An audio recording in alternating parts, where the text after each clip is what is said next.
نحمده ونصلي ونسلم على رسوله الكريم أما بعد فأعوذ بالله من الشيطان الرجيم بسم الله الرحمن الرحيم إن الدين عند الله الإسلام صدق الله العلي العظيم وبلغنا رسوله النبي الكريم ونحن على ذلك من الشاهدين والشاكرين والحمد لله رب العالمين إن الله وملائكته يصلون على النبي يا أيها الذين آمنوا صلوا عليه وسلموا تسليما صلاة والسلام عليك يا سيدي يا رسول الله وعلى آلك وصحابك يا سيدي يا حبيب الله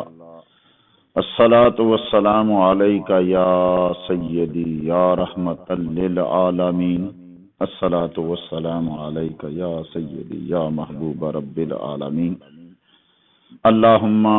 صل على سيدنا ومولانا محمد بعدد كل ذرة مئة ألف مرة كلما ذكره الذاكرون وكلما غفل عن ذكره الغافلون رب اشرح لي صدري ويسر لي أمري واحلل عقدة من لساني يفقهوا قولي سبحان ربك رب العزة ما يصفون وسلام على المرسلين والحمد لله رب العالمين مولاي صل وسلم دائما ابدا على حبيبك خير الخلق كلهم هو الحبيب الذي ترجى شفاعته لكل حول من الاحوال مقتحم محمد سيد الكونين والثقلين والفريقين من عرب ومن عجم ثم الرضا عن ابي بکر وعن عمر وعن علی وعن عثمان ذی الکرم اللہ جل مجد الکریم کی حمد و ثنا اور حضور نبی اکرم نور مجسم رحمت دو عالم صلی اللہ تعالی علیہ وآلہ وصحبہ وبارک وسلم کی ذات اقدس پر ہدیۃً تحفۃً درود و سلام آپ کی تعریف توصیف اور نعت مبارکہ کے بعد جیسا کہ آپ دوست آپ جانتے ہیں کہ آج کی یہ مختصر محفل ہمارے نہایت ہی محترم قابل احترام ڈاکٹر عطر طیب صاحب کے گھر میں ان کے بزرگوں کے ایصال ثواب کے لیے یہ محفل پاک منعقد ہے۔ اسلام وہ دین ہے کہ جتنی آپ اچھائیاں جتنی بھی نیکیاں اور جو آپ اچھی چیزوں کو گن سکتے ہیں ان کے مجموعے کا نام اسلام ہے۔ جن برائیوں کو آپ چھوڑ کے اور جن آپ حسن نیکی اور ہر اچھائی کے نگینے آپ جہاں جڑیں گے ان سب نگینوں کے مجموعے کو اسلام کہتے ہیں۔ یہ ایک ایسا دین فطرت ہے کہ جس میں ہر چیز جہاں رکھنی چاہیے تھی رب کریم نے وہیں رکھی۔ افسوس یہ ہے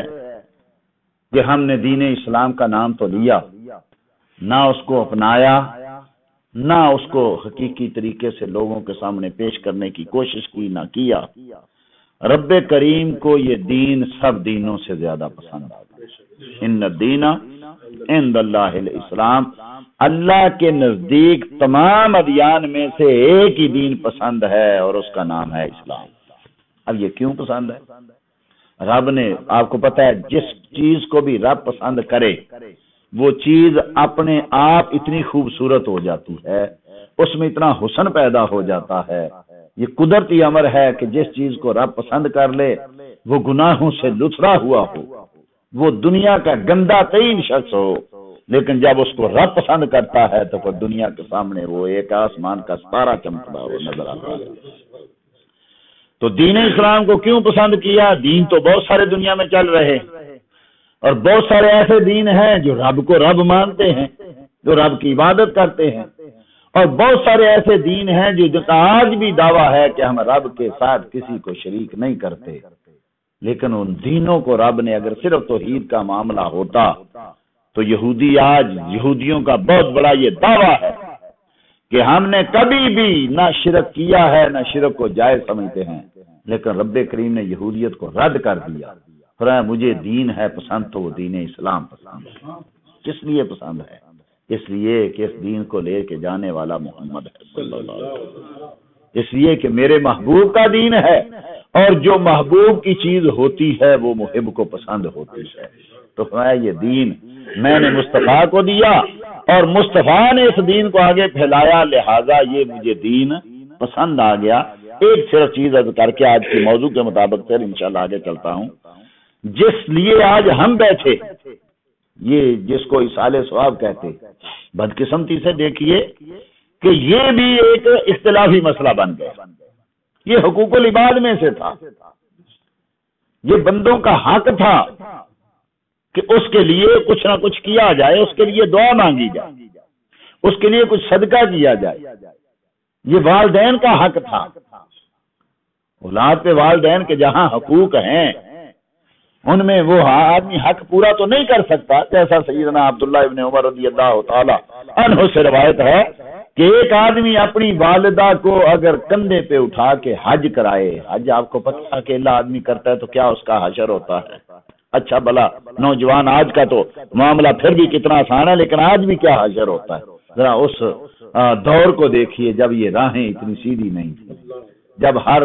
قدم پہاڑ پہ اور پتھر کے نوکوں پہ اٹھتا تھا، اور یہ خانہ کعبے میں